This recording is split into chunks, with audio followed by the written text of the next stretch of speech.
The steel handcuffs clicked shut, echoing across the crowded ballroom. To the military police, she was just another fraudster parading a stolen Navy SEAL trident.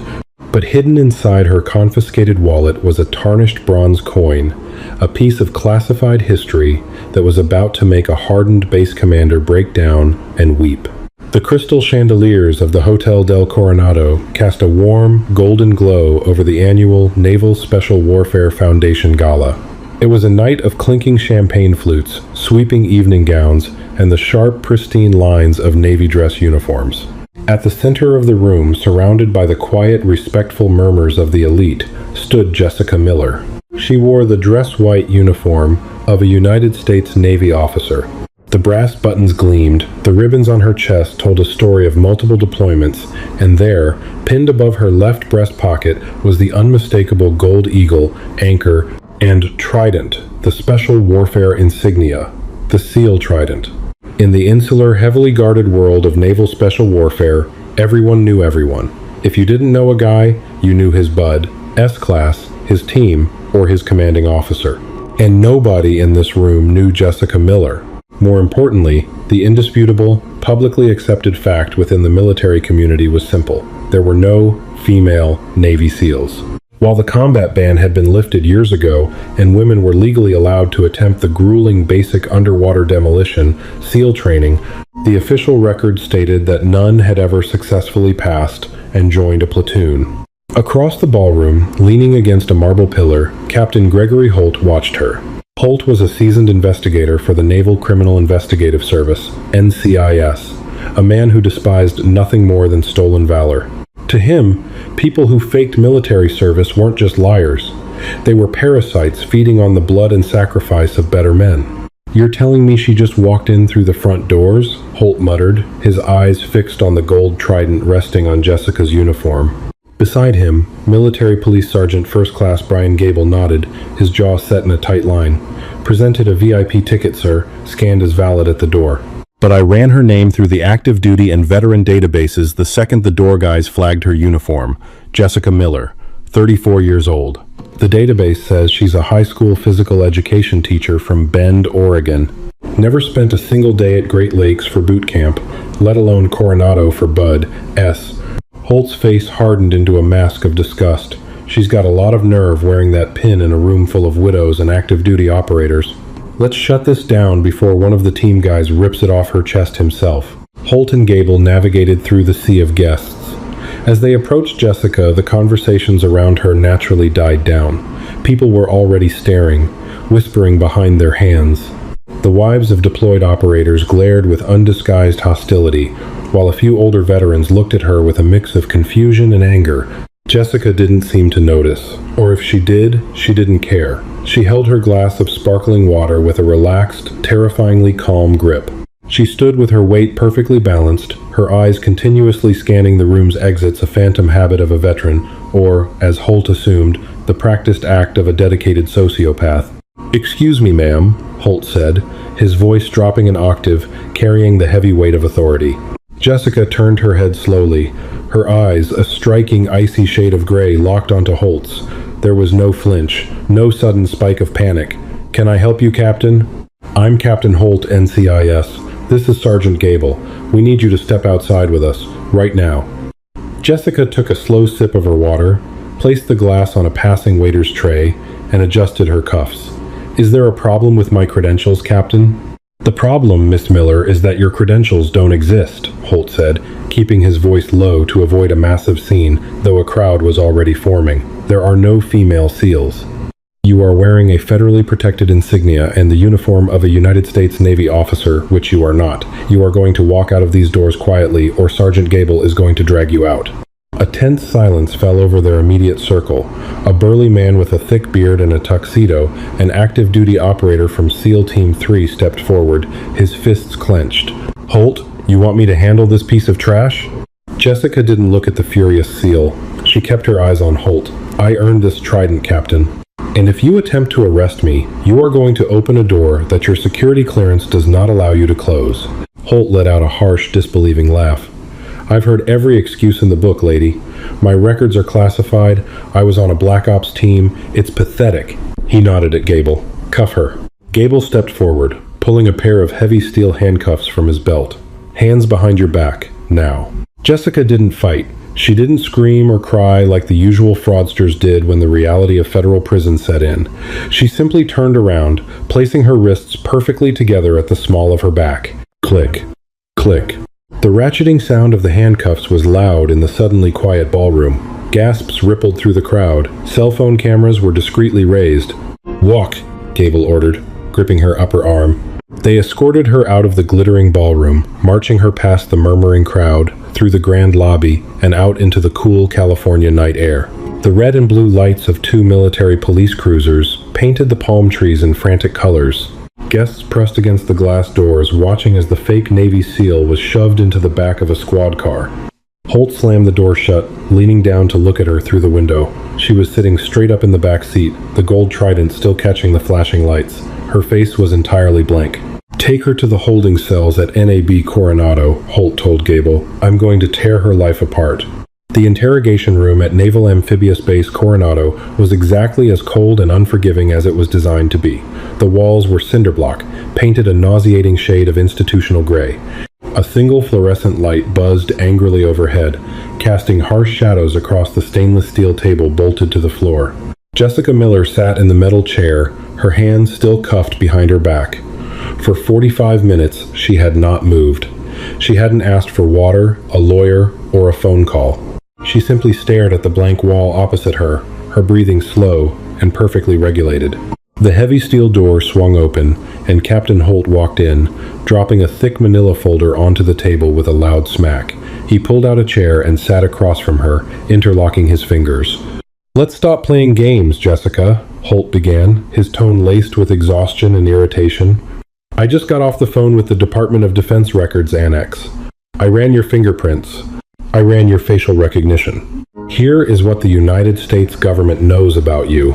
He flipped open the folder. You graduated from the University of Oregon with a degree in kinesiology. You teach high school gym. You have a golden retriever, a decent credit score, and exactly 0 days of military service. No boot camp, no officer candidate school, and certainly no Bud, S. Jessica finally shifted her gaze from the wall to Holt. Your database only shows what it is programmed to show, Captain. Check the Joint Special Operations Command restricted access files. Enter my social security number with the prefix Echo Tango 7. Holt rolled his eyes, leaning back in his chair. Echo Tango 7. Wow. You've been watching too many spy movies, Miss Miller. You know the penalty for stolen valor? Especially when you use it to gain access to a secure military function? You're looking at federal prison. All you have to do is sign a confession, admit you bought that uniform at a surplus store, and maybe the judge will go easy on you. I am attached to a compartmentalized element of Naval Special Warfare Development Group, Jessica said, her voice eerily calm, devoid of any theatrical bravado. I was recruited directly out of civilian life by the CIA's Special Activities Center and later permanently loaned to DevGru for deep cover, female-only kinetic operations in the Middle East. I was the lone sniper overwatch for Operation Swift Dagger in Helmand Province 2019. Holt scoffed, shaking his head. Operation Swift Dagger was a ghost op. The public doesn't even know the name of it. You read some leaked documents on a conspiracy forum and decided to build a fantasy life. If I read it on a forum, Jessica countered smoothly, then how do I know that during exfil the primary Chalk's Blackhawk took RPG fire to the tail rotor? How do I know that the team had to establish a perimeter in a dried riverbed for 14 hours? And how do I know that the base commander of this installation, Rear Admiral Richard Kavanaugh, was the ground force commander that night? Holt froze for a fraction of a second. He covered his surprise quickly, but Jessica saw it. The details of Swift Dagger were highly classified. There was no way a gym teacher from Oregon should know the call signs, the timeline, or the fact that Admiral Kavanaugh, who rarely spoke of his time in the sandbox, was boots on the ground that night. Lucky guess. Or you talked to a drunk SEAL at a bar, Holt said, though his voice lacked its previous iron certainty. He stood up, grabbing the evidence bag that Gable had brought in earlier. Let's see what else you bought online. Holt dumped the contents of her evening clutch onto the metal table. Out tumbled a tube of dark red lipstick, a set of car keys, a pack of mints, and a sleek black leather wallet. Holt picked up the wallet. It felt unusually heavy. He flipped it open, pulling out her civilian driver's license, a few credit cards, and a gym membership card. "Nothing special here," he muttered, tossing the cards aside. But as he gripped the wallet, he felt a rigid, thick lump behind the coin pouch. He frowned, pulling at the leather. With a sharp tug, a false seam tore open. Something heavy and metallic slipped out, hitting the stainless steel table with a dull, resonant clink. Holt looked down at it. It was a challenge coin, but unlike any he had ever seen. It wasn't the polished, enameled kind sold in the Navy Exchange. It was made of raw, tarnished bronze, heavy and scarred with deep scratches, as if it had been through a blast. On the face of the coin was a grim carving, a skull pierced through the temple by an arrow flanked by 2 Roman numerals. Holt picked it up, feeling its rough texture. He flipped it over. On the back, etched crudely into the metal, were the initials CM, followed by a string of coordinates and a date, the 14th of October 2019. "What is this?" Holt sneered, tossing the coin back onto the table. "More fake merch? The super secret sniper club badge?" Jessica didn't answer. She was staring at the coin, her gray eyes suddenly locked, a wave of profound, suppressed grief washing over her face for the first time since the arrest. Before Holt could press her further, the heavy interrogation room door opened again. Command Master Chief Bradley Owens, the senior enlisted man for base security, stepped into the room holding a stack of transfer forms. Owens was a legend in his own right, a salty, gray-haired veteran with 28 years in the teams. "Holt, I need your signature on the," Owens started to say, walking toward the table. His eyes drifted down to the scattered contents of the wallet. Then he saw the tarnished bronze coin. Owens stopped dead in his tracks. The transfer form slipped from his fingers, scattering across the linoleum floor.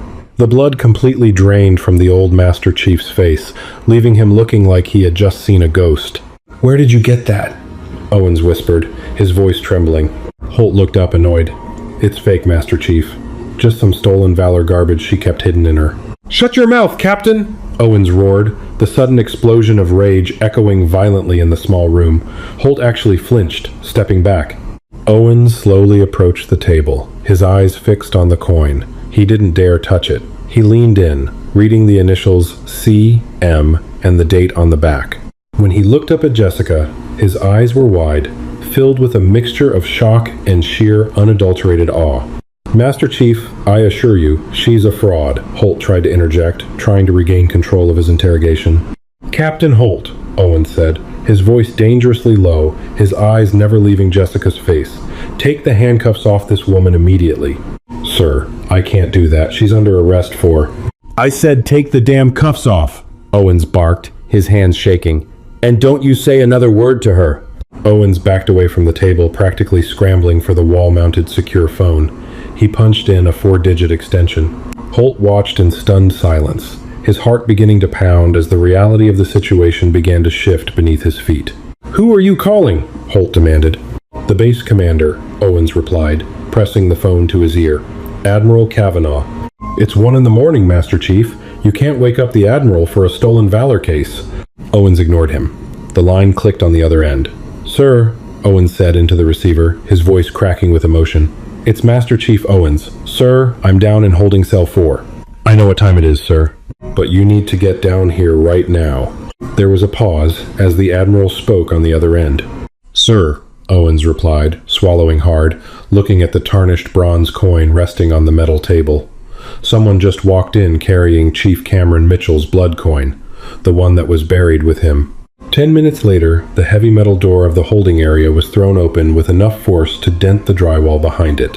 Rear Admiral Richard Kavanaugh stepped into the room. He was not in uniform. He wore a faded navy fleece and tactical trousers, having clearly rushed straight from his private quarters on base. Kavanaugh was a man who commanded absolute authority, a legendary SEAL operator who had spent 30 years kicking down doors from Mogadishu to Fallujah. His face was a roadmap of scars and sun damage, and his eyes were usually as hard as granite. But right now, he was breathless. Master Chief Owens immediately snapped to attention. Captain Holt stood up, clearing his throat, desperate to regain control of his spiraling investigation. "Admiral Kavanaugh, sir, I apologize for the intrusion at this hour." Owens overstepped his bounds. "We have a civilian here who forged military credentials and—" "Shut up, Holt," Kavanaugh snapped, his voice a gravelly rasp. He didn't even look at the NCIS investigator. His eyes were locked entirely on the metal table. Kavanaugh walked forward slowly, as if approaching an unexploded ordnance. He stopped at the edge of the table and stared down at the heavy, tarnished bronze coin, the skull pierced by an arrow. The Roman numerals. He reached out with a trembling hand, his thick fingers tracing the crude etching on the back. CM, the 14th of October, 2019. When Kavanaugh finally looked up, his breathing was shallow. He stared at Jessica Miller, who remained seated, still handcuffed behind her back, her posture perfectly straight. "Cameron Mitchell was my chief," Kavanaugh whispered, the words catching in his throat. "He was the finest operator I ever led. And this coin." This was struck from the melted brass of the casing that killed his brother in Iraq. He never took it off his body. When the mortuary affairs team processed him at Bagram Airfield, they said the coin was gone, lost in the dirt. Kavanaugh stepped closer to Jessica, his towering frame casting a long shadow over her. "Who are you, and how the hell do you have Cameron's blood coin?" "Admiral, she's a physical education teacher from Oregon," Holt interjected, unable to help himself. "She's lying." Kavanaugh didn't blink. "I will ask you one more time, Holt. Keep your mouth shut, or I will have Master Chief Owens physically throw you into the Pacific." He turned his piercing gaze back to Jessica. "Answer me." "My social security prefix is Echo Tango 7, Jessica said, her voice remaining steady, though her gray eyes softened as she looked at the grieving commander. "I was attached to JSOC's Special Access Program, Valkyrie. You knew me over the radio as Overwatch Actual." Kavanaugh froze, the color completely drained from his weathered face. "Helmand Province. October 14th, Jessica continued, the interrogation room fading away as she recounted the classified nightmare. "Your chalk was ambushed moving through the Shah Wali Kot riverbed. A complex, L-shaped ambush. You were pinned down behind a burned-out Hilux. Lieutenant Commander Jack Morrison had his radio shot to pieces. Chief Mitchell took a 7.62 armor-piercing round to the femoral artery. You were trapped in the kill zone. You were all going to die." Kavanaugh's chest heaved. The memories of that horrific night, the smell of copper and cordite, the deafening roar of PKM machine gun fire, the feeling of Cameron Mitchell bleeding out against his chest, flooded back with violent intensity. "JSOC never gave us the sniper's name," Kavanaugh said, his voice barely a whisper. "They said Overwatch Actual was a classified Tier 1 asset. We couldn't see you. But you fired 32 shots from the western ridgeline. You eliminated 2 RPG teams and silenced 3 machine gun nests. You single-handedly broke the ambush so the medevac bird could land." 33 shots, sir, Jessica corrected gently, but the suppressing fire wasn't enough. The Taliban fighters were maneuvering through the blind spots in the trench line. The medevac pilot, Chief Warrant Officer William Bishop, aborted the first landing because the LZ was too hot. Mitchell was fading. He had maybe 4 minutes left. Holt stared at Jessica, his jaw slightly open. The level of tactical detail she was dropping was impossible to fake. These names, these exact maneuvers, they existed only in highly redacted black-inked files deep within the Pentagon. "So, I abandoned my hide," Jessica said, her voice dropping to a somber octave. "I broke protocol. I descended the ridgeline under the cover of a sandstorm. You didn't see me, Admiral, because you were laying down suppressive fire to the east. I slid into the trench next to Mitchell." Kavanaugh's eyes widened, shimmering with unshed moisture. There was someone else in the dust. I thought it was one of the Afghan commandos. "It was me," Jessica said softly. "I tied the second tourniquet.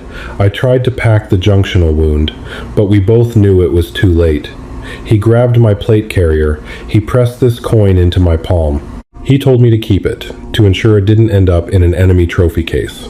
Then, I popped red smoke, grabbed his harness, and dragged him the last 40 meters to the Black Hawk, while you and Morrison provided cover." The silence in the interrogation room was absolute, save for the hum of the fluorescent light. Holt swallowed hard, his arrogant demeanor utterly shattered. "Admiral, with all due respect, this is a fantastic story, but we need hard proof. Anyone could have." Kavanaugh lunged. He moved with the terrifying, explosive speed of a Tier 1 operator, slamming Holt against the cinderblock wall, his forearm pressed into the NCIS agent's throat. "Get your laptop," Kavanaugh growled, his face inches from Holt's terrified eyes. "Boot it up." Accessed the Joint Worldwide Intelligence Communications System. Holt gasped for air, nodding frantically. Kavanaugh released him, and Holt scrambled to his briefcase, pulling out his encrypted government laptop. His hands shook as he logged in, bypassing multiple security firewalls to reach the SIPRNet secure database. Enter her social security number, Kavanaugh ordered. Prefix Echo Tango 7. Holt typed the numbers. He hit enter. For 3 seconds, the screen displayed a spinning gray wheel. Then, the screen flashed a brilliant, blinding red. A massive banner appeared across the top of the monitor. Top secret, sensitive compartmented information, eyes only. Below the banner, a military dossier materialized. There was a photograph of Jessica Miller. Not in a dress uniform, but in faded desert camouflage. A specialized MK-20 sniper rifle strapped across her chest, her face smeared with dirt and camouflage paint. Name, Miller, Jessica. Rank, Lieutenant, Unit, Naval Special Warfare Development Group, DevGRU, Special Activities Center. Status, active, deep cover. Citations, Silver Star, classified. Bronze Star with Valor, classified. Purple Heart. Holt stepped back from the laptop, looking like he was going to be physically sick. He had just arrested, publicly humiliated, and handcuffed one of the most highly decorated, lethal operatives in the United States military. Kavanaugh stared at the screen. He read the citations. He read the official confirmation that the woman sitting handcuffed in a dirty cell was the guardian angel who had saved his life and brought his best friend's body home. The hardened base commander slowly turned back to Jessica. The emotional dam, built over 30 years of war and loss, finally broke. Tears welled in Kavanaugh's eyes, spilling over his scarred cheeks. He didn't try to wipe them away. He walked over to the table, his shoulders shaking with the weight of profound gratitude and devastating sorrow. This woman had saved his team. She had held his best friend in his final moments, and because of the politics of her gender and the classified nature of her program, she had been forced to live as a ghost. She could never claim her Silver Star publicly. She could never wear her trident in the daylight. Master Chief, Kavanaugh choked out, his voice thick with emotion. Already on it, sir, Owen said. The Master Chief was practically running to the back of the chair. He jammed the universal key into the steel cuffs. Click, clack.